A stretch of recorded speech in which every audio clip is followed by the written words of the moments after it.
Bapak Ibu yang kami hormati, izinkan kami dari Kepegawaian Untak Semarang untuk menyampaikan peraturan baru, Peraturan Mendikbudristek nomor 44 tahun 2024. Peraturan ini mengatur tentang profesi, karir, dan penghasilan dosen. Sebelum peraturan Menteri nomor 44, kita dihadapkan kepada beberapa permasalahan. Permasalahan pertama, profesi dosen dianggap belum memiliki batasan hak dan kewajiban yang jelas. Terjadi perbedaan hak dan kewajiban antara dosen yang berstatus NIDN, dosen yang berstatus NIDK, serta dosen yang berstatus NUP. Selain itu, masih terdapat sekitar 59.000 dosen tetap yang bekerja penuh waktu namun belum memiliki jabatan akademik. Permasalahan berikutnya, peraturan yang rumit dan belum fleksibel terkait pengangkatan, pemindahan, dan sertifikasi dosen. Pemindahan dosen memerlukan pernyataan lolos butuh dari perguruan tinggi asal maupun perguruan tinggi tujuannya. Kemudian, sertifikasi dosen hanya dapat dilakukan oleh sejumlah perguruan tinggi. Permasalahan berikutnya, kenaikan jenjang jabatan akademik dosen memerlukan proses yang sangat panjang, terutama bagi mereka yang mengajukan ke lektor kepala dan guru besar. Hal ini dikarenakan proses tersebut dilakukan oleh kementerian yang memerlukan proses serta antrian yang sangat panjang.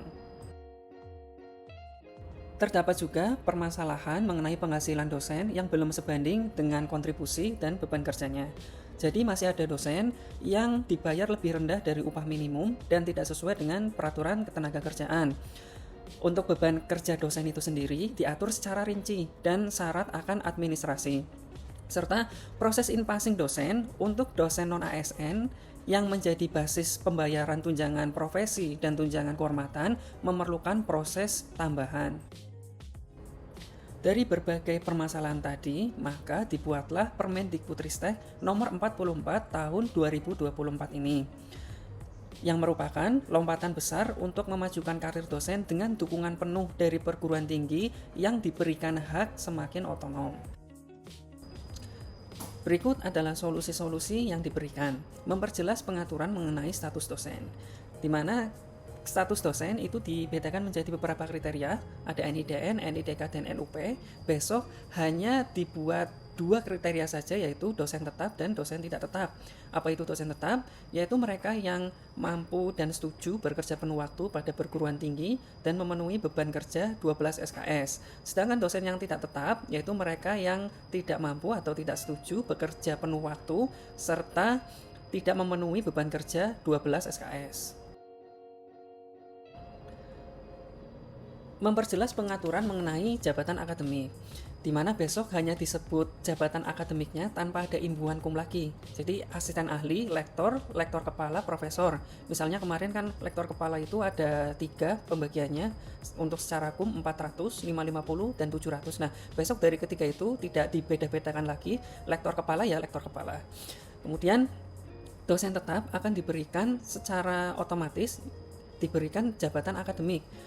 Peraturan saat ini, di mana dosen apabila sudah memiliki NIDN dan mau mengurus jabatan akademik yang pertama, dia harus menunggu 1 tahun, serta harus memiliki syarat khusus berupa karya ilmiah. Nah, di peraturan terbaru, dosen yang sudah berstatus dosen tetap akan diberikan langsung jabatan akademik tanpa ada kebutuhan syarat khusus lagi, di mana ketentuannya untuk yang magister S2 akan diberikan jabatan akademik asisten ahli, sedangkan yang sudah doktor, sudah menyelesaikan S3, diberikan jabatan akademik yang pertama yaitu lektor.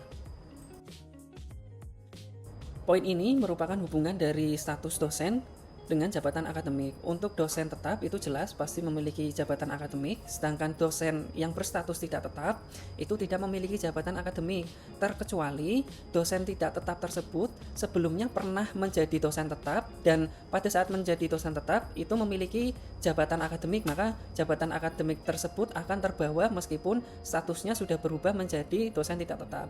Lalu untuk pengaturan jabatan akademik itu akan diatur oleh perguruan tinggi. Nah, hal ini juga berlaku pada dosen yang berpindah dari satu perguruan tinggi ke perguruan tinggi lainnya, nanti yang akan mengakui atau mengakumulasi itu adalah perguruan tinggi tujuannya. Mengatur adanya kode etik nasional dosen, di mana akan mencakup 4 poin, yaitu integritas akademik, kekerasan, perundungan, dan intoleransi. Sedangkan untuk kode etik di perguruan tinggi itu paling minimum mencakup 4 poin dari kode etik nasional tadi. Untuk peraturan terkait profesor kehormatan, di mana dulu profesor kehormatan itu tidak dibatasi, besok jumlah profesor kehormatan pada perguruan tinggi itu diberikan batas sebanyak 1 profesor untuk setiap perumpun ilmunya.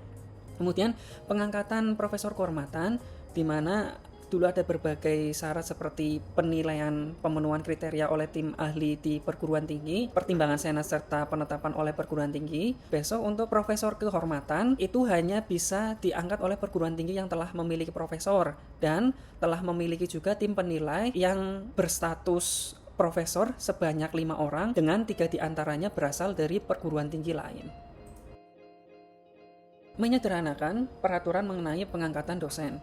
Sebelumnya, peraturan menteri mengatur batasan usia dosen yang diangkat itu paling maksimum 50 tahun. Di aturan yang terbaru, dosen yang diangkat itu harus memenuhi kualifikasi dan kompetensi dari Permen 44, serta tidak diperlakukan lagi pembatasan usia dalam aturan yang baru ini. Lalu pengangkatan dosen tetap dulu harus disetujui oleh Dirjen Pendidikan Tinggi, sedangkan pada peraturan yang baru, pengangkatan dosen yang selain ASN mengikuti peraturan ketenagakerjaan. Menyederhanakan peraturan mengenai pemindahan dosen. Pemindahan dosen ASN dan dosen selain ASN dulu memerlukan surat lolos butuh. Di peraturan yang baru ini, pemindahan dosen bagi yang selain ASN mengikuti peraturan ketenagakerjaan. Lalu untuk penyetaraan jabatan akademik dosen yang sebelumnya berasal dari perguruan tinggi luar negeri kemudian berpindah ke dalam negeri, maka penyetaraan tersebut akan mengikuti peraturan yang ditetapkan oleh perguruan tinggi tujuan. Peraturan mengenai sertifikasi dosen. Sebelumnya, perguruan tinggi yang berhak menyelenggarakan sertifikasi, memberikan sertifikasi adalah perguruan tinggi yang sudah memiliki program pascasarjana, memiliki program studi yang relevan, serta terakreditasi unggul. Besok, perguruan tinggi yang telah memiliki program studi yang relevan dan sudah terakreditasi, 2 poin ini sudah cukup untuk menjadi syarat memberikan sertifikasi. Persyaratan dosen yang mengikuti sertifikasi, dulu hanya mereka yang berstatus NIDN atau NIDK, memiliki jabatan akademik paling rendah asisten ahli, memiliki pangkat atau golongan ruang atau in-passing bagi dosen yang selain ASN, dan sudah memiliki masa kerja sekurang-kurangnya 2 tahun dan memenuhi beban kerja dosen selama 4 semester berturut-turut. Besok syaratnya itu hanya memiliki jabatan akademik, jelas paling rendah asisten ahli, dan memiliki pengalaman kerja atau sudah mendidik selama 2 tahun dengan didampingi bukti beban kerja paling sedikit 12 SKS. Lalu proses sertifikasi yang dulu memang ada syarat-syarat seperti berikut untuk eligible, yaitu harus ada bukti telah melakukan TKDA, TPA, TKBI semacam TOEFL dan lainnya dengan minimum nilai tertentu, serta sudah mengikuti pekerti ataupun AA. Besok persyaratannya itu akan dilaksanakan melalui uji kompetensi dalam bentuk portofolio dosen. Mengenai penilaian portofolionya itu ditetapkan oleh perguruan tinggi. Perguruan tinggi tetap dapat mewajibkan tes atau proses yang lain, bahkan syarat-syarat yang terdahulu pun masih boleh diimplementasikan, tapi itu tidak diwajibkan dalam peraturan menteri.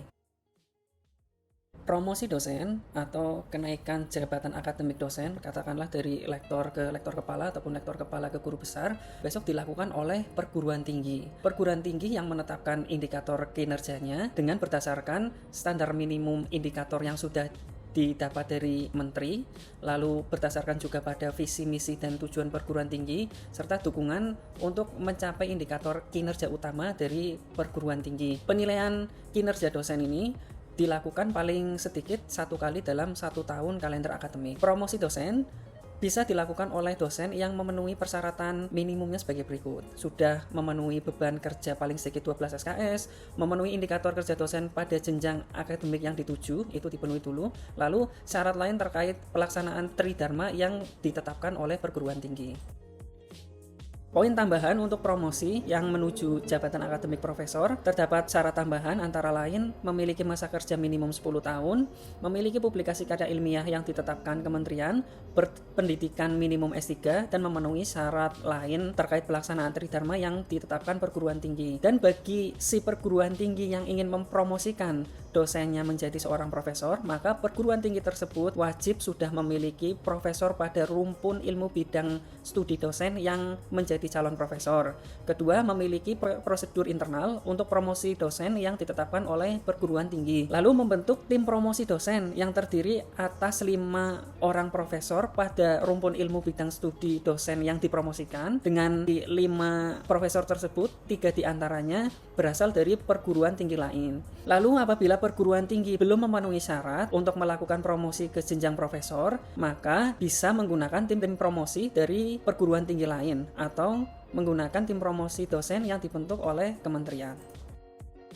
Meskipun promosi dosen dilakukan oleh perguruan tinggi, termasuk juga promosi ke jabatan akademik profesor, namun kementerian tetap memberikan tunjangan kehormatan. Tetapi akan ada kuota dari jumlah yang akan mendapatkan tunjangan tersebut yang didasarkan pada kinerja perguruan tinggi. Jadi perguruan tinggi tetap dapat mempromosikan profesor melebihi dari jumlah kuota, namun terkait tunjangan kehormatan, apabila jumlah profesor tersebut melebihi kuota tunjangan, maka tunjangan kehormatan akan merupakan tanggung jawab dari perguruan tinggi. Selain promosi, perguruan tinggi juga berhak melakukan hal yang sebaliknya, yaitu demosi dosen. Demosi dosen dapat dilakukan pada dosen yang tidak memenuhi beban kerja dosen, tidak memenuhi indikator kinerja dosen, melakukan pelanggaran integritas akademik, disiplin, atau kode etik dosen, atau tidak melakukan syarat terkait tridharma yang ditetapkan oleh perguruan tinggi. Pada poin ini menegaskan peraturan terkait gaji dosen yang harus memiliki besaran di atas kebutuhan hidup minimum. Bagi dosen selain ASN, besaran gaji mengikuti peraturan ketenagakerjaan. Bagi perguruan tinggi yang melanggar ketentuan mengenai gaji akan dikenakan sanksi. Selain gaji dan tunjangan yang melekat pada gaji, dosen yang memenuhi persyaratan juga berhak menerima tunjangan profesional, tunjangan fungsional, tunjangan khusus, serta tunjangan kehormatan. Proses in-passing dosen bagi dosen non-ASN akan dilakukan otomatis. Aturan saat ini diakui memang cukup panjang, di mana ketika hendak memproses in-passing, maka perlu menyiapkan pengantar dari fakultas dulu, bahkan terus pengantar perguruan tinggi, lalu meneruskan kepada LLDikti. Nanti di LLDikti sana akan di cross check lalu diserahkan ke kementerian. Nah, pada aturan yang baru, proses in-passing akan dilakukan secara otomatis yang berdasar pada data yang terekam pada kementerian dengan memperhatikan jenjang jabatan akademik dosen dan masa kerja pertama kali diangkat sebagai dosen tetap. Peraturan ini juga menegaskan bahwa komposisi beban kerja dosen diatur oleh perguruan tinggi yang membuat komposisi beban kerjanya.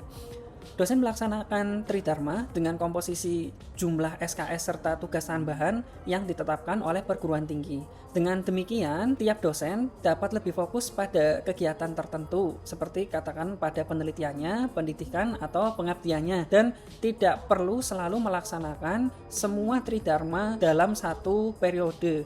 Sepanjang hal ini ditetapkan oleh pimpinan perguruan tinggi. Selain itu, menegaskan juga hak dosen untuk bekerja lebih dari satu perguruan tinggi. Permen 44 mengatur bahwa dosen tetap yang telah memenuhi beban kerja 12 SKS dapat menjadi dosen tidak tetap pada perguruan tinggi lain dengan izin dari perguruan tinggi asal. Dengan demikian, dosen akan memiliki fleksibilitas dalam bekerja, misalnya sebagai dosen tetap di perguruan tinggi negeri dan dosen tidak tetap di perguruan tinggi swasta. Oleh karena itu, melalui Permendikbudristek nomor 44 tahun 2024 tentang profesi, karir, dan penghasilan dosen, 3 poin ini disimpulkan oleh Dirjen Pendidikan, yaitu profesi dosen semakin bermartabat dengan hak ketenagakerjaan yang semakin terlindungi. Dosen dimudahkan dalam pengangkatan, mobilitas, serta sertifikasi. Kemudian perguruan tinggi lebih otonom dalam memajukan karir dosen.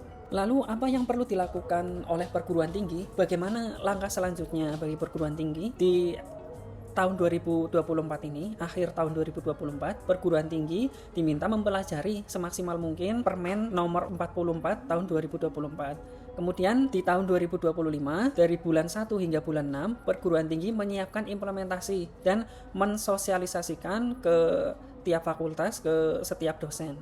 Lalu nanti di bulan Juli ataupun di bulan Agustus itu merupakan target implementasi.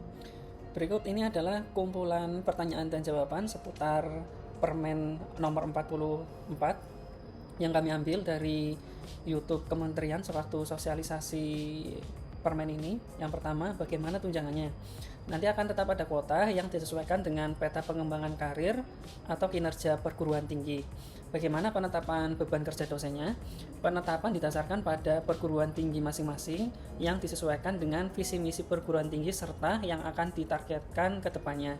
Namun apapun yang ditetapkan, kebebasan otonom tadi perlu direkam pada sistem yang disiapkan oleh kementerian nantinya. Lalu kenaikan jabatan profesor, kan tadi ada syarat masa kerjanya itu minimum 10 tahun. Bagaimana perhitungan 10 tahun ini apabila dosen mengalami perpindahan perguruan tinggi? Jadi yang merekognisi itu adalah perguruan tinggi tujuan. Katakanlah dosen itu di perguruan tinggi yang sebelumnya itu sudah 8 tahun, tapi setelah direkognisi perguruan tinggi tujuan itu bisa lebih rendah ataupun bagaimana itu yang merekognisi adalah perguruan tinggi tujuan. Apakah pada bulan Januari hingga Juni tahun 2025 akan diadakan moratorium? Jadi tidak ada moratorium selama belum diimplementasikan, maka peraturan yang sekarang itu masih digunakan. Bagaimana jika belum ada profesor pada suatu perguruan tinggi? Maka akan ditetapkan perguruan tinggi mana saja yang sudah eligible, yang sudah memiliki tim promosi. Dosen yang telah berhasil lolos uji kompetensi, ini kemarin yang melalui sister itu, kenaikan jabatan akademik atau uji kompetensi, nanti siapa yang akan membuatkan SK? Karena yang kemarin itu masih mengacu pada peraturan yang lama atau peraturan yang masih berjalan, maka yang memberikan nanti tetap dari kementerian. Bagi rektorat, apa saja yang perlu dilakukan? Pertama yaitu penyesuaian kebijakan. Rektorat harus memastikan kebijakan internal UNIF sesuai dengan aturan baru, termasuk penyesuaian kebijakan seperti akademik dan operasional. Poin kedua, rektorat perlu membentuk tim implementasi, kalau bisa ini sesegera mungkin, di mana tim khusus ini yang nantinya bertanggung jawab untuk menerapkan, memantau, mengawal pelaksanaan dari mulai penyesuaian hingga nanti implementasi peraturan menteri baru ini kepada setiap fakultas, prodi, dan akhirnya kepada setiap dosen. Perencanaan anggaran, mempersiapkan anggaran yang sesuai untuk mendukung pelaksanaan aturan baru, terutama jika melibatkan pengadaan infrastruktur tambahan untuk penyesuaian peraturan baru. Sosialisasi dan pelatihan, mengadakan sosialisasi kepada seluruh jajaran universitas, termasuk dosen, teknik juga, dan mahasiswa apabila diperlukan mengenai implementasi dan penerapan peraturan yang baru. Pemutakhiran sistem, melakukan pembaruan sistem informasi akademik dan administrasi yang relevan dengan persyaratan baru. Dan bagi fakultas, kepada Bapak Ibu Dekan yang terhormat, kami mohon untuk segera melakukan pembenahan SDM, pilih pihak-pihak yang akan bertanggung jawab terkait dengan penyesuaian hingga nanti implementasi peraturan baru ini, serta masing-masing fakultas wajib untuk memberikan atau mendelegasikan 1 orang kepada rektorat, nanti akan ada surat resmi, sebagai penyalur informasi antara fakultas dengan rektorat, karena kita butuh saling bersinergi untuk memperlancar implementasi aturan baru ini. Serta fakultas perlu mempersiapkan penyelarasan kepada program kerja yang dibuat oleh universitas. Lalu, buat juga dokumentasi dan laporan mana hal yang dirubah sebelum dan sesudah implementasi sehingga bisa terrecord dengan jelas. Demikian yang dapat kami sampaikan. Selamat mempelajari dan mempersiapkan. Salam perubahan.